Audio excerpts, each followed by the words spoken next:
What are you two doing? If that's the kind of thing you find entertaining, then boy, do I have a movie for you.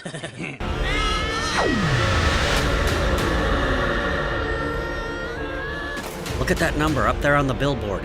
There's a 2, and then some kind of circle. No, dumbass, not that number. That one. 69. This show sucks. It's like just these fat people standing there. I am Cornholio! I need TV for my bungle! Who are you, fart knockers? Amusing, yes. Humorous, yes. Satirical comment on the time. Yes, amusing. In the waning days of the 1990s, I had made it home after some worldly travels to find that my parents had finally invested in a Foxtel subscription, which was the only cable television service available in Australia at the time. The very first thing I watched turned out to be Beavis and Butthead Do America. I watched it for a couple of reasons. One, it was on. Yes, kids, this was back in the day where you watched what they were showing rather than them showing you what you wanted to watch. The other reason was I hadn't figured out how to use the remote control yet. Oh, shut up. This was the first ever Beavis and Butthead material I had ever watched. I'd heard of Beavis and Butthead. I was in my early 20s in the mid-90s, with a love of comics and cartoons and a really nasty case of Arrested Development. So, in the circles and the media that I spent time in, they were everywhere. But nothing about them appealed to me in any way, shape or form. A couple of brain-dead heavy metal-loving assholes who thought they were God's gift and laughed constantly at their own infantile jokes? I just spent 5 years in high school surrounded by those dickheads. I really didn't need any more of them. In hindsight, I will admit to their importance to animation during the mid-90s. Beavis and Butthead paved the way for MTV to greenlight more highly influential shows, including Aeon Flux, The Head, and the criminally underrated The Max.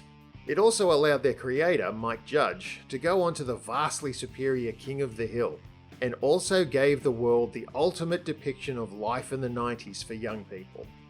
Daria. Why couldn't they have made a Daria movie?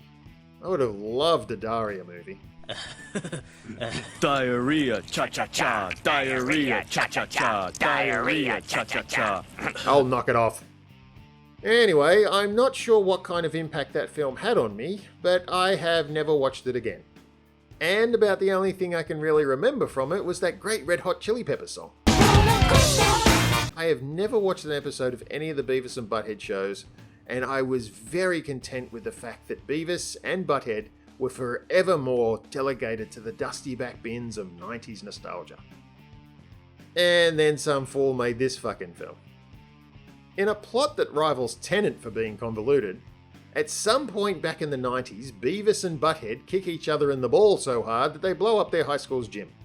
So, a judge sends them to space camp, where they then use a docking simulator as a masturbation aid for 18 hours straight.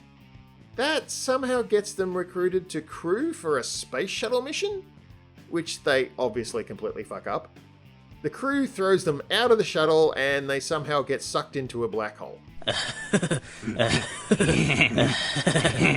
I'll grow up. Coming out the other side... They very conveniently wind up back here on Earth in the year 2022. By the way, is it just me, or does every date after the year 2000 sound like it comes from a silly sci-fi movie?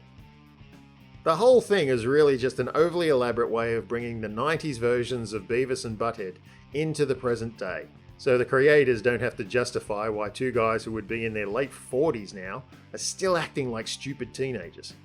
If you liked Beavis and Butthead back in the day, you'll probably enjoy this.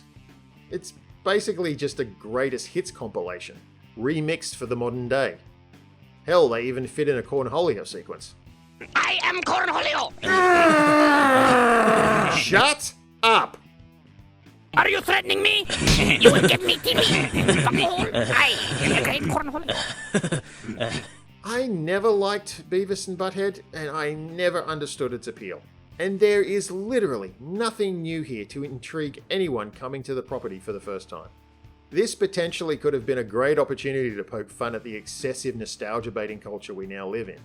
But it's just a really shameless attempt at trying to revitalize something that was popular nearly 30 years ago.